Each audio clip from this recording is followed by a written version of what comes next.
Hello friends, welcome to the HFY Ode, where we bring you new science fiction stories, a new world, a new adventure. And yes, there is no robotic or AI voices here, only real human voices with real human touch. So let's start this journey, and please subscribe my channel if you like the stories and press the bell icon for the latest updates. Let's have a story. Okay. A world resists, on average, for 9 days. This is not a guess. It is a number carved into the spine of every breach officer in the Conquest fleet, drilled into us before we are old enough to shed our second hide, recited the way your kind recites the names of the dead. 9 days. Some hold for a season behind walls they were clever enough to build before we arrived. Some break the moment our drop pods bloom open against their sky like black flowers. But the average is 9 days, and in 40 years of breaking worlds, I have never once seen the average lie to me. This world fell in 2 hours. I want you to understand what that does to a creature like me. We are bred for the long siege. Our patience is not a virtue we cultivate. It is grown into the meat of us, the same way your hands are grown to grip. We are built to wait at the foot of a wall and let hunger and fear do the work our claws were too proud to finish. To take a world in 2 hours is not a victory. It is an insult. It means the enemy was never an enemy at all. It means we crossed the dark between stars, burned through their thin atmosphere, and arrived to find no one worth the crossing. So when the settlement's outer defenses went silent before my pod had even finished cooling, I did not feel the warm flood of triumph that loosens the crest along a young warrior's back. I felt the opposite. I felt the slow, cold tightening that my species has no proper word for, the one that comes when the hunt is too easy, when the prey does not run, when some buried animal part of you whispers that you are not the predator here, that you have walked into a thing shaped like a trap by hands you cannot see. I told myself I was being a coward. I have told myself many true things by calling them cowardice. The settlement sat in a shallow valley on a world your charts would call unremarkable. Thin grass, a cold star, a single moon the color of old bone, a frontier place. The kind of place your people settle when the crowded worlds have nothing left to offer but each other. We had expected farmers with hunting weapons and the desperate courage that farmers find when their children are behind them. We had expected the 9 days. We had prepared, as we always prepare, for conquest, for the ritual that has not changed in 1,000 years of my people's history. The enemy surrenders. The enemy kneels. We separate the ones who can be made useful from the ones who cannot, and the culling that follows is not cruelty. You must understand, it is simply arithmetic. It is the cost of the lesson, paid once, so that the next world hears what happened here and saves us the trouble of teaching it again. I had performed that ritual on 11 worlds. I had a dispatch for it, a glorious thing I composed fresh each time and sent to high command the moment the kneeling was done. I was, among my kind, considered something of a poet of conquest. The War Master himself had quoted my dispatch from the fall of the salt cities to the whole assembled fleet. I tell you this not because I am proud of it. I tell you this because I want you to measure the height of the thing I fell from. We moved through the empty streets in a tight, bristling column, and the wrongness grew with every step. Doors stood open. Cook fires still smoked. A child's toy, a small carved animal, smoothed pale by a small hand, lay in the middle of a path where it had been dropped and not retrieved. There were no bodies. There is always a defense, however brief, and a defense always leaves bodies, and there were none. The town had not been abandoned in panic. Panic leaves its mess, its overturned things, its smell. This place smelled of recent life and held none of it. It was as though the entire population had simply decided, all at once and very calmly, to be elsewhere. My second wanted to burn it and report it cleared. I almost let him. I have wondered in the long quiet since what I would be now if I had. But there was light coming from the central hall, the largest structure in the settlement, a long low building of local stone with a roof of woven metal. One window glowed warm against the bone-colored dusk, and in a place where every other light had been left to gutter and die, that one deliberate warmth pulled at me the way A single moving thing pulls the eye of any hunter. I ordered the column to hold. I went to the hall alone, because some instinct older than my rank told me that whatever was waiting in that light was not a thing for soldiers, and I breached the door with my weapon raised and my crest flat against my spine, and every sense I owned stretched to its breaking edge, ready for the ambush, the last stand, the desperate human courage I had crossed the stars to break. There was a man sitting at a table. That was all. One man, alone, in a room emptied of everything but a single hanging lamp, and the table and two chairs. He was not young and not old, dark-skinned, broad through the shoulders in the way of people who have done physical work their whole lives, and he was dressed in plain settler's cloth with no armor and no weapon that I could see. The weapons of the settlement were stacked against the far wall in a neat pile, rifles and sidearms and a few old blades, deliberately laid down, deliberately out of reach. He had put them there himself. He had wanted me to see that he had put them there. On the table in front of him was a deck of cards. He looked up at me, at the full nightmare height of me, at my raised weapon and my mandibles spread, and the kill scent I was surely pouring off in waves, and he did not flinch. He did not beg. He did not even stand. He simply looked at me with an expression I had no file for, something patient and tired and faintly, impossibly, amused, and he nudged the empty chair across from him a few inches out from the table with his foot. "You took longer than I figured," he said, in trade Creole, slow and clear so I would understand. "Sit down. You look like a fella who could use a game." I had broken 11 worlds.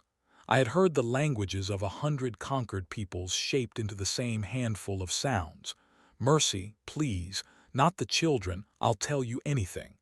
I had never in 40 years heard a sentence I did not know how to answer. I stood in the doorway with my weapon trained on his chest, and I did not fire. And I did not understand why I did not fire, and that not understanding was the first crack in everything I was. The calm against the bone of my jaw came alive, and the War Master's voice poured into my skull like cold oil.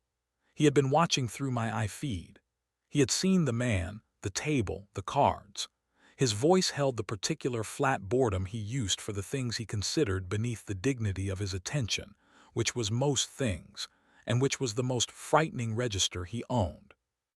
"One survivor," he said. "Kill it, burn the structure, and move the column to the next valley. You are behind schedule." "Breach officer, you have spent 2 hours on a world that should have taken 1. Do not now spend 2 minutes on a creature that should have taken none." My claw was on the firing stud. The man across the table watched me with that same patient, tired amusement, and he picked up the deck and began to shuffle it, the cards making a sound like dry rain, and he said nothing at all to save his own life.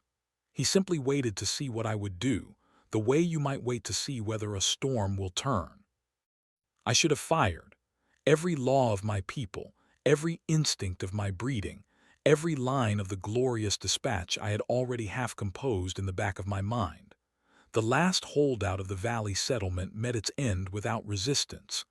Every part of me built across 1,000 years of conquest told me to close my claw and end it and move on. Instead, I heard my own voice say, into the calm, the first lie of my career. "The survivor is an officer of their colony administration," I said. "He is offering intelligence on the wider settlement network. I am conducting an interrogation. I will report when it is complete." There was a silence. The War Master does not like silence. He uses it the way I use the kill scent, as a weapon, as a pressure. I felt it press against the inside of my skull. "You have 1 hour," he said finally. "Bring me something worth the delay, or bring me your own throat to explain it. I have culled officers I liked better than you for less." The calm went dead. The man at the table had stopped shuffling. He was holding the deck out toward me across the table, square in his open palm, and the lamplight caught the worn edges of the cards, and he tilted his head at the empty chair again.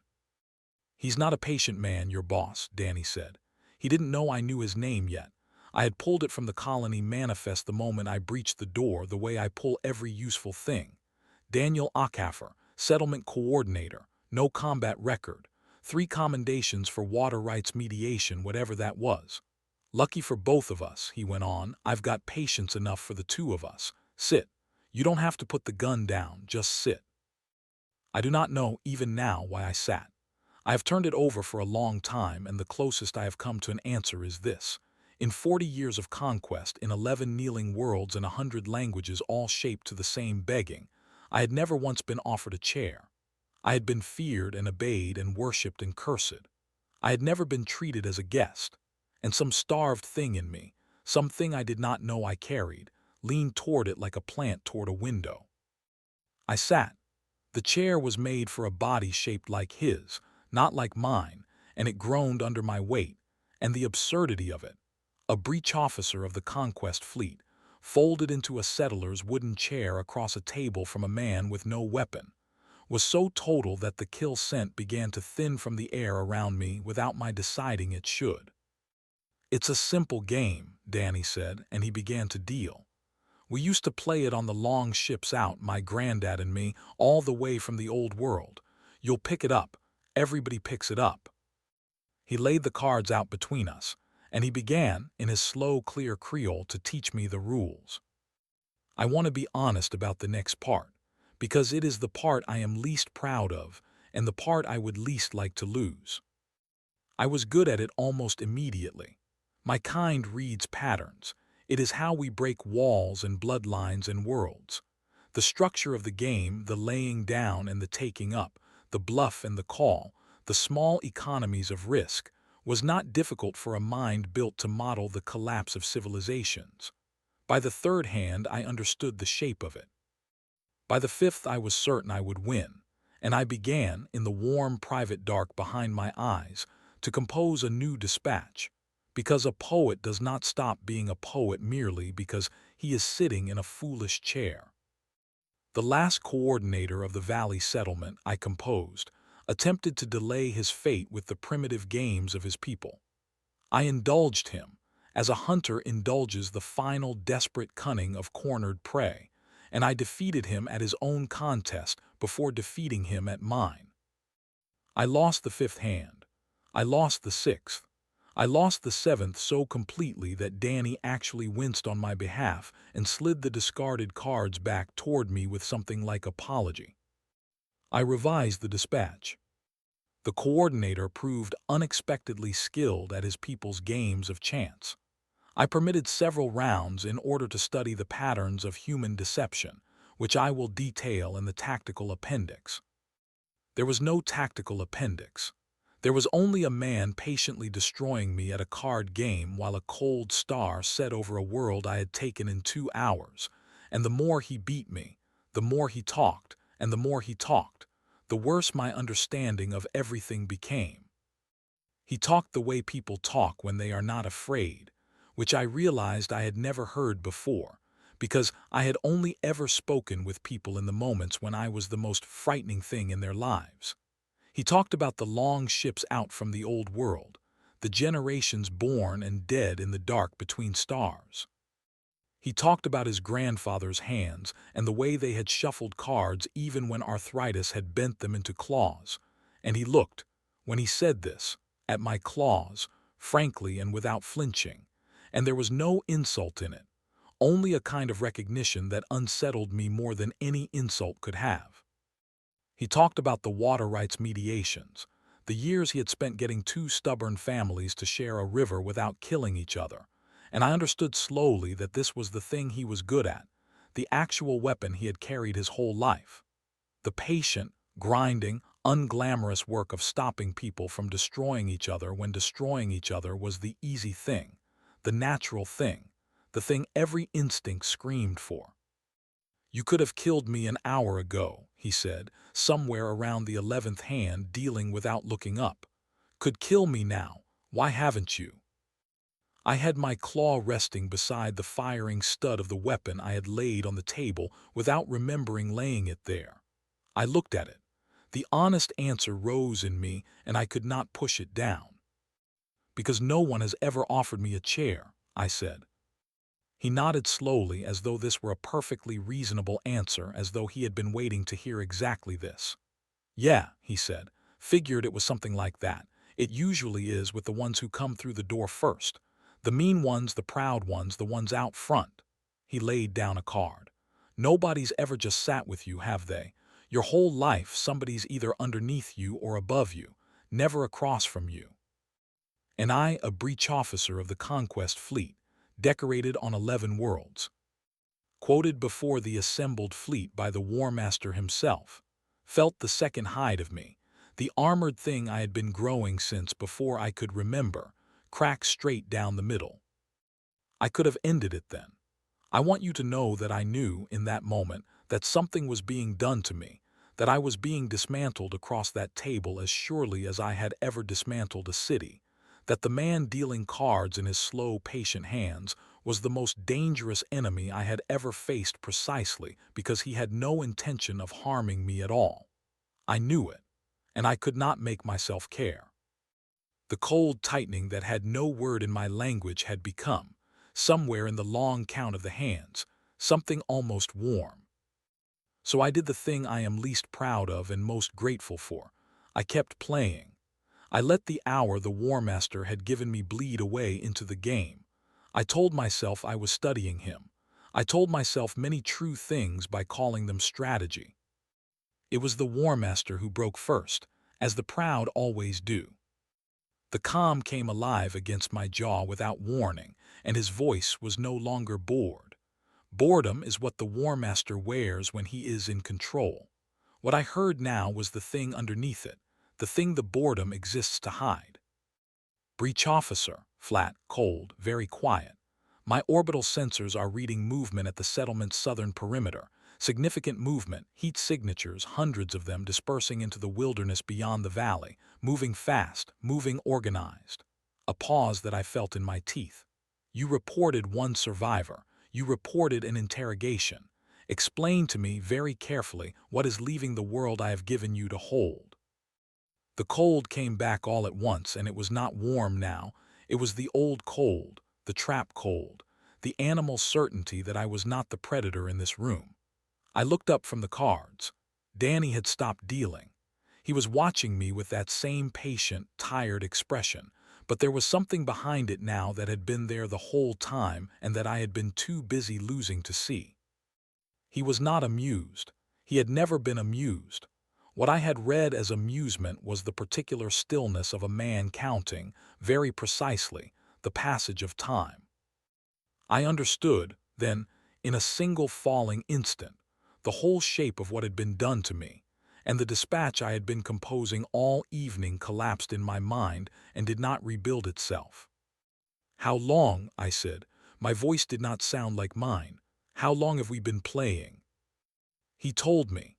It was longer than I had let myself know.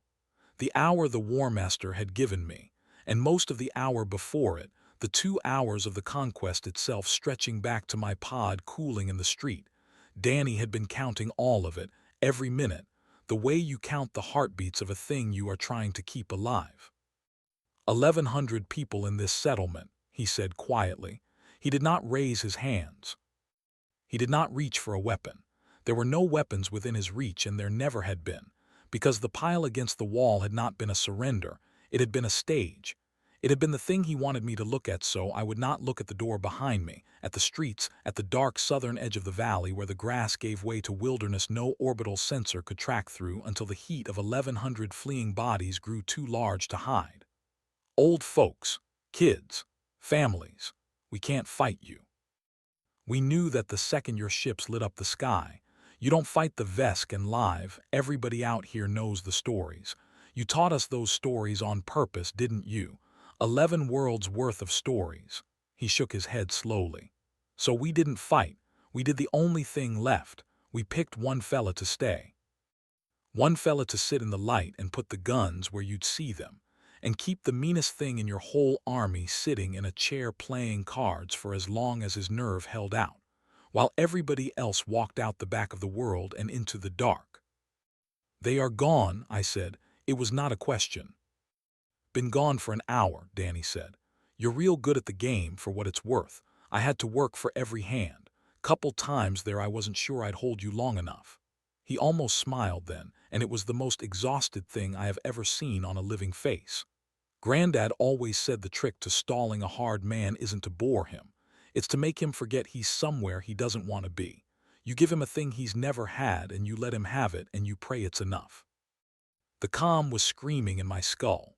The War Master, no longer quiet, demanding, ordering, promising me a death so thorough my name would be culled from the fleet's memory along with my body. Fire. Fire on the structure. Saturate the southern wilderness. Burn it all, burn the fleeing, burn the surrendered. You have been deceived by an animal and you will redeem it in fire or you will become the lesson yourself. My claw was beside the firing stud. The southern wilderness was within range of the column's heavy weapons. I had only to give the order. 1,100 fleeing bodies, old folks and kids and families, dispersed across open ground with nowhere to hide from fire that fell from orbit. I could still salvage the dispatch. I could still write the glorious thing. The coordinator's deception was discovered and answered in full. The settlement and its fleeing population were rendered into the lesson their resistance demanded. It would be true. It would be the truth my whole life had been built to make. I looked at the cards on the table. I looked at the man who had spent the last and best of his courage not on a weapon but on a chair, on the small economies of a game, on the patient grinding unglamorous work of stopping the meanest thing in the army from destroying people when destroying them was the easy thing, the natural thing, the thing every instinct screamed for. I thought about the 9 days. I thought about how I had crossed the dark between stars expecting an enemy, and found, on the 12th world, the first creature who had ever beaten me, and how he had done it with no weapon at all, by the simple, devastating, unanswerable act of treating me as something that could be sat across from. To be conquered by an idea, I understand now, is not the same as defeat. It might be the only honest victory my people have ever been offered, and we have burned every world that tried to hand it to us, because we were too small to see what was being held out. I closed the comm. I did not answer the War Master. I have never answered him again. I keyed the column's channel, and I gave my order in the flat voice of a creature reciting arithmetic, the voice I had used on 11 worlds, and for the first time in 40 years, it told a lie instead of a truth. "Settlement is empty," I said. "Population evacuated prior to our arrival through tunnels we failed to detect." Coordinator terminated resisting interrogation. No heat signatures of military value. The southern movement is local wildlife, herd animals startled by the drop. Recall the heavy weapons. There is nothing in this valley worth the charge to fire on it. I cut the channel before anyone could argue. Then I sat for a moment longer in the foolish chair, in the warm light, across from the man who had beaten me, and the thing I had crossed the stars to break sat unbroken on the far side of a table, watching me with that exhausted patience, understanding before I said it what I had just done.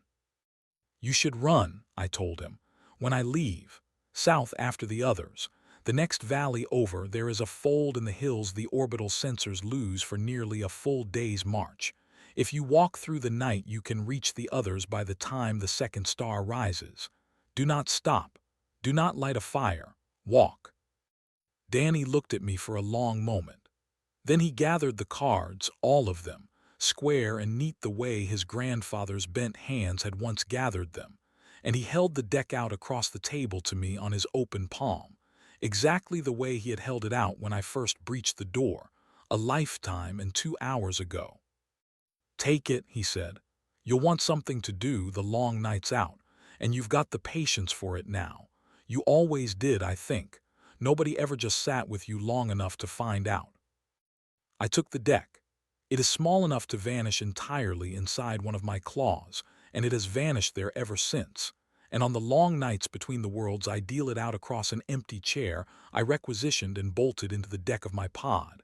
And I play both hands, the laying down and the taking up, the bluff and the call, and I lose to the empty chair more often than you would think, because I am learning slowly to play the way he played, for time instead of for blood.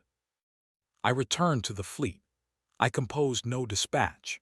The War Master never quoted me again, and within the season I was transferred to the rear lines, to the slow, unglamorous work of logistics, the breaking of no walls and the kneeling of no worlds, which was meant as a punishment and which I have come to understand is the only true mercy my people have ever shown me, though they did not mean it as one.